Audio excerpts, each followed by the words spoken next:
वाम अंग में जब पत्नी बैठ जाती है तो पति की आयु भी और पति के योग भी बदल देती है। इसीलिए धर्म पत्नी किया जाता है। कौन सी पत्नी? धर्म पत्नी। धर्म पत्नी। लेकिन धर्म पत्नी कौन होती है बताओ? जो अपने धर्म कौन होता है बताओ? पति धर्म है और पत्नी कर्म है। पुत्र कर्म है, पति धर्म है। कर्म छूटे तो छूट जाए, लेकिन धर्म को कभी छोड़ना नहीं छोड़ना चाहिए। कर्म छूटे, बालक छूटे तो छूट जाए, लेकिन धर्म को कभी छोड़ना नहीं चाहिए। श्री कृष्ण की कथा तो, गोपी कथा तो कहती है कि सोए हुए पति को कभी जगाना भी नहीं चाहिए। वही धर्म पत्नी होती है। मैं गोपी चरित्र की कथा में मैं सुनाऊंगा आपको कि सोए हुए पति को कभी जगाना नहीं चाहिए। जो पाप वेदों को जलाने से नहीं लगता, जो पाप ब्रह्म हत्या करने से नहीं लगता, वो पाप पति को जगाने से लगता है। बताओ कौन कौन जगाती है? ये मैं नहीं, ये श्रीमद् भागवत कथा में कृष्ण की कथा कह रही है कि सोए हुए पति को कभी जगाना नहीं चाहिए। वही धर्म पत्नी है। क्यों? क्योंकि मेरा प्रीतम सोया है, मेरा परमेश्वर सोया है, मेरा ईश्वर सोया है, और ईश्वर को जगाना नहीं चाहिए। ईश्वर स्वयं जगता है, ईश्वर को कभी नहीं जगाना चाहिए। वही धर्म पत्नी है। पति भी कौन? अब आज का पति थोड़ी, आज का पति जो पी के आए तो 15 दिन तक नहीं उठे हैं, वो काय का पति है? वो काय का पति? अब उसको तो बजे वो, अब जो पी के आए होके तो फिर वो उसको तो फिर जगाना ही पड़ेगा। नहीं कहीं जगा, नहीं तो फिर वो है ये यहाँ के नहीं, ये शास्त्र कहता है। क्यों? क्योंकि जब भी नारी आ गया, नारी है, नारी परम अधिकारी है। नारी से नर बन्यो, नर से नारायण जन्म्यो। नारी की लीला परम्पार है और नारी के बिना सूना संसार है।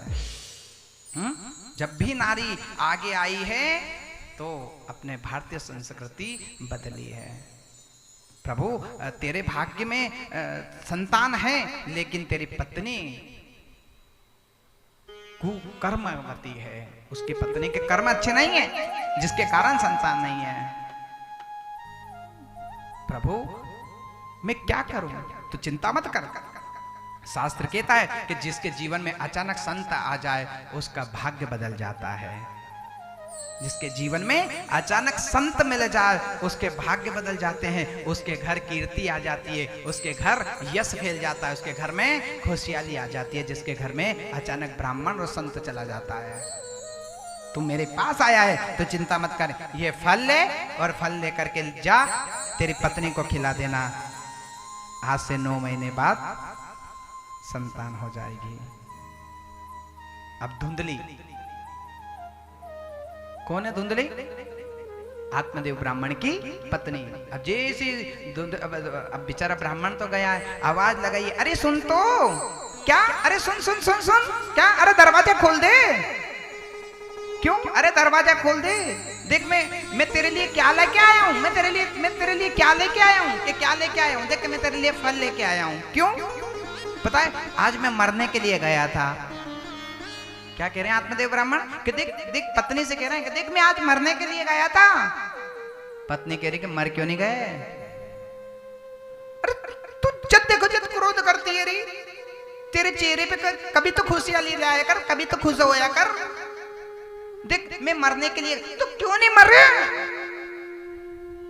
अरे तू शांत, तू जब देखो जब क्रोध करती है। तू मेरे पास से बैठ जाना। हाँ बता, मैं मरने के लिए गया था। हाँ तो मैं मरने के लिए गया, वहां पे कोई संत आए, और संत ने कहा, मैंने संतों को बताया मेरे भाग्य में संतान नहीं है। उन संतों ने फल दिया है और कहा है कि तेरी पत्नी को खिला देना, उस फल को खाने से तेरे यहाँ संतान हो जाएगी। तो मैं तेरे लिए फल लाया हूं, तो खा ले रही। खाएगी ना मेरी सुगंध, खाएगी ना। अब बताओ,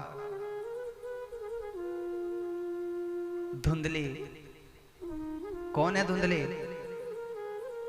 जो पूजा पाठ ना कर सके वो धुंधली, जो अपने सासुओं को गाली दे वो धुंधली, जो कथा में बैठ ना सके वो धुंधली, जो कथा में लोगों को रोक दे वो धुंधली। कौन कौन? जो कथा, हमारे प्रांगण में कथा हो रही है वो कथा को रोक दे वो धुंधली।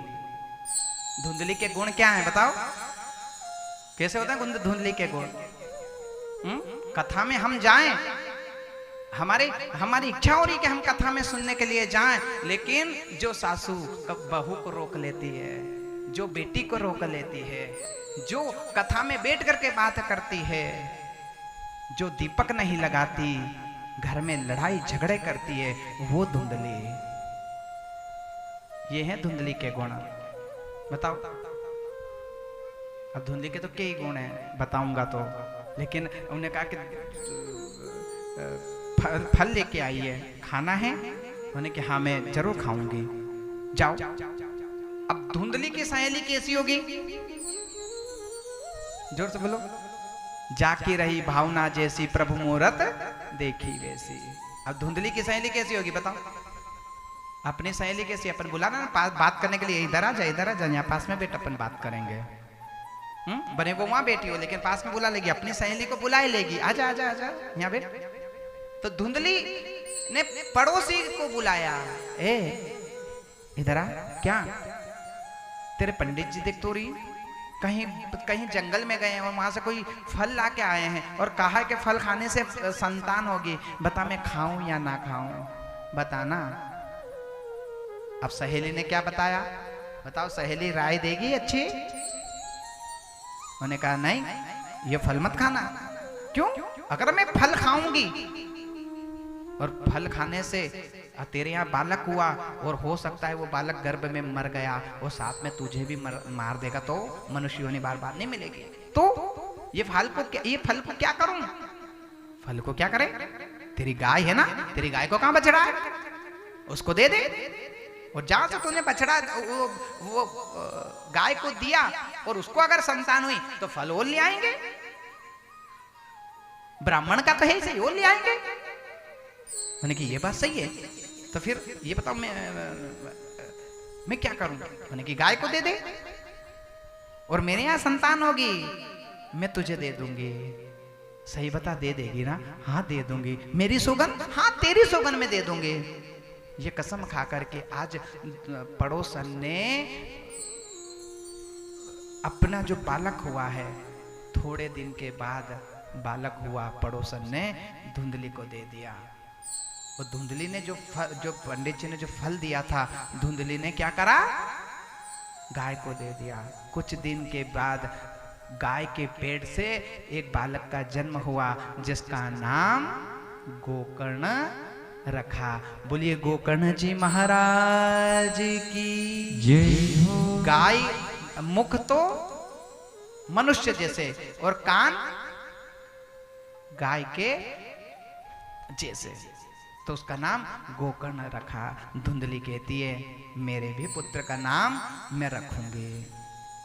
मेरे पुत्र का नाम क्या है? मेरा नाम धुंधली है, तो मेरा पुत्र का नाम भी धुंधकारी होगा। नाम की महिमा है साहब।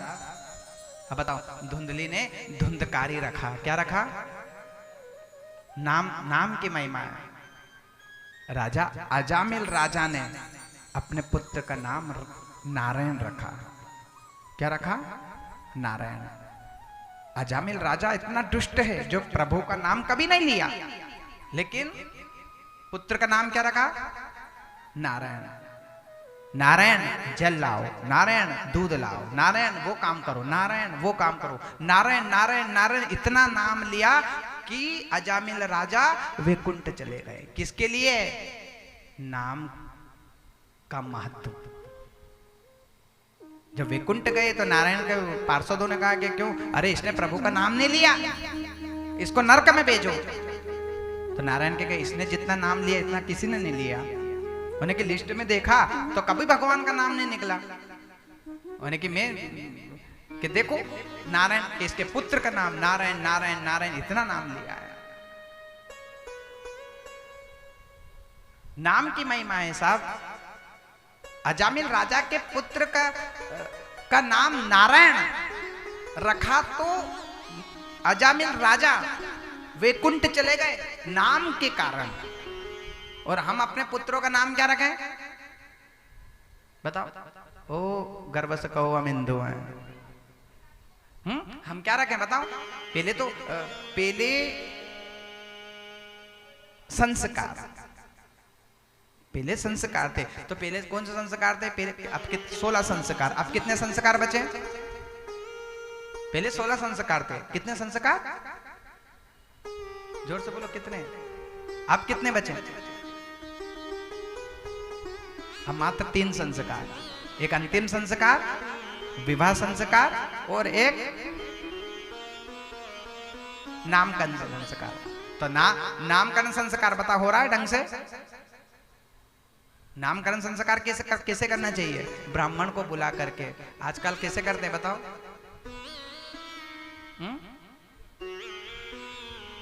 हैं आजकल छोरा छोरी नहीं हो, शायद सगाई नहीं हो, उसके पहले ही अरे मेरे यहाँ बालक होगा ना तो वो नाम रखूंगी। आजकल तो वो ब्राह्मण कहाँ है? आजकल तो वो मोबाइल पे वो क्या है वो है गूगल। अभी हमारे ज्योति जी का यहाँ कथा करी मैंने अगले अभी जो शीतल पैलेस में। मैंने इनसे कहा लिस्ट में गूगल मान की माता जी के वहाँ पे कथा है तो मैंने के गूगल लिख दिया।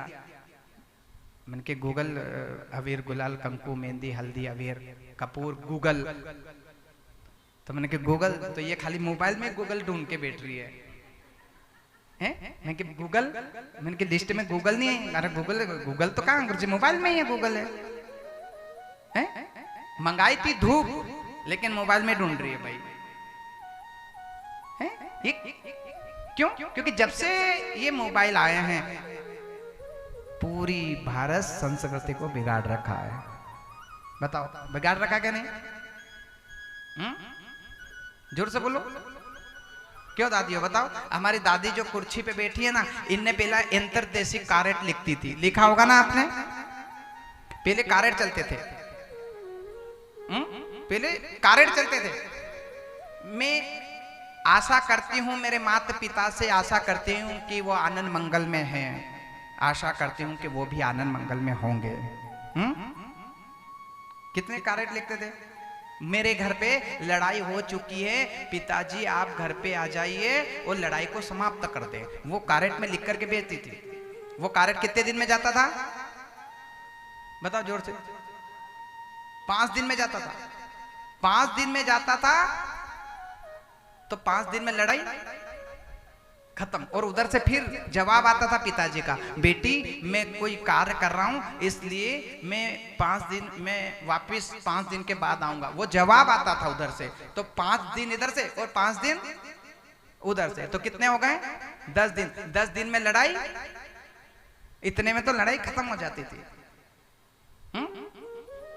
और इधर से फिर बेटी कह देती थी नहीं नहीं आज तो मेरी सासू जी तो इतनी सुंदर है, वो तो घर में तो छोटी छोटी लड़ाई चलती रहती है। और नहीं पापा पिताजी कोई आने की जरूरत नहीं है। और आज की बताओ, आज थोड़ी सी सासू से थोड़ी सी कदर है तो लो वीडियो कॉलिंग करके बता, देख देख देख ये कैसी बोल रही है। ये जब से मोबाइल चले हैं अनेक घर बिगड़ चुके हैं।